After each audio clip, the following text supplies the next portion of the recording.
Hello everybody, welcome to this visual guide on how to do Rage Winterchill in Mount Hyjal.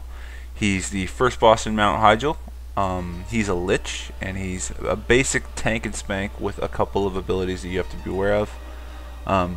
His main ability that is dangerous is called Ice Bolts. Basically, he'll fire a bolt of ice at a player that does roughly around 5k. It's between like 4,700 and 60 some hundred.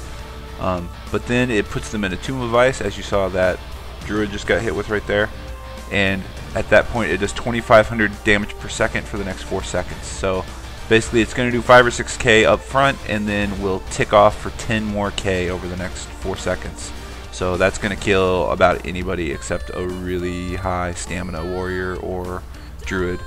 So it's a random targeted ability, so you cannot worry about aggro on that. You do have to worry about aggro on the boss himself, just like in most other bosses in the game. His other abilities he has are Frost Nova, which he just did right there.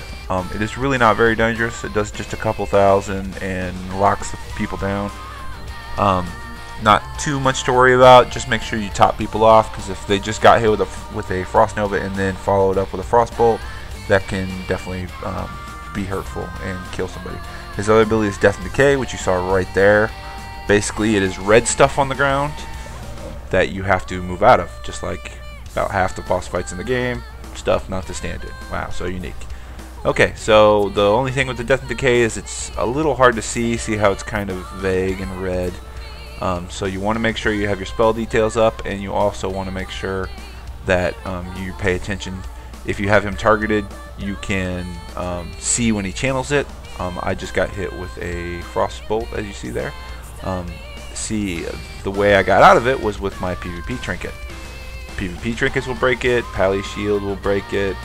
Mages can actually, I believe, blink out of it. There's almost no excuse for a mage to die during this fight. So the main thing is you want to assign a couple healers specifically to deal with Frost Bolts.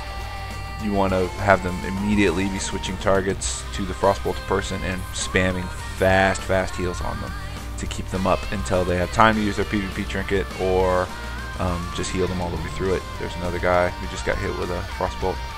So usually Pallies are good for that job.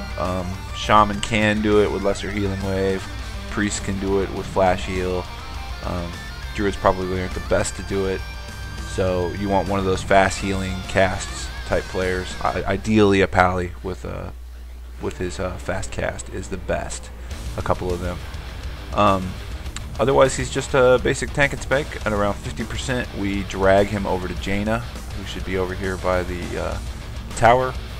Basically you don't want to get her involved too early, because with his abilities such as Death and Decay and stuff, you don't want her to happen to die. Oh, Death and Decay, get out of it. There I go, and I'm out. So she's nice to help. She'll help with the last 50%, but once again, don't get her involved too early, because you don't want her to die and then you have to do the whole fight over. But otherwise, that's it. He's just kind of take and spank. Watch the Frost Bolts, get out of the Death and Decay. That's the whole trick to him. He's a really easy fight. He's easier than several tier 5 bosses. I've known plenty of pugs been able to pull him off. Really, it's mainly a fight about your healers and a retard check to make sure people don't stand in the Death and Decay. Other than that, just kill him and enjoy your bracers. And good luck at the rest of Mount Hyjal. Hopefully I'll be posting more guides like this if people like them. Thanks.